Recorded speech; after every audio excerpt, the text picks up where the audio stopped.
Shri Yadunandan રેકડી cabin Rajkot. તમારી size પ્રમાણે અનુકૂળતા પ્રમાણે કેબિન ભાડેથી તથા વેચાથી મળી જાય બનાવીને. આ આખી સ્ટીલમાં આપણે બનાવેલી છે. એમાં તરિયું, છત, અભેરાઈ બધું સ્ટીલમાં મળી જાય. આ રીતે દરવાજા ક્રોસાઈ થાય અને આ રીતે આખા ખોલવા હોય તો આખા ખુલી જાય. 3 સાઈડ સ્ટીલના કાઉન્ટર આવશે, નીચેથી આખી સ્ટીલમાં જ આવશે અને બંધ કરો ત્યારે 2 તાળા લાગશે, બાકી બધું અંદરથી બંધ થઈ જાય. અને અહીંયા આવી રીતે લોક આવશે, નીચે સ્ટીલમાં જ આવશે બધું.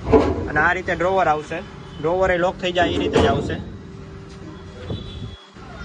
હેરાવા ફેરવા માટે સાવ સહેલી રહે, એક હાથે જ જેમ ફેરવ્યું એ રીતે ફરી જાય. અને બાકી બધાય દરવાજા અંદરથી લોક થઈ જાય એ રીતે સિસ્ટમ આવશે. અને તમારી સાઇઝ પ્રમાણે તમારી સુવિધા પ્રમાણે બનાવીને ભાડેથી પણ મળી જાય. વધુ માહિતી માટે આપણે કોન્ટેક્ટ નંબર અને એડ્રેસ બંને બાયોમાં પણ આપેલા છે અને ડિસ્ક્રિપ્શનમાં પણ જોવા મળી જશે. આ રીતે આખી બંધ થઈ જાય.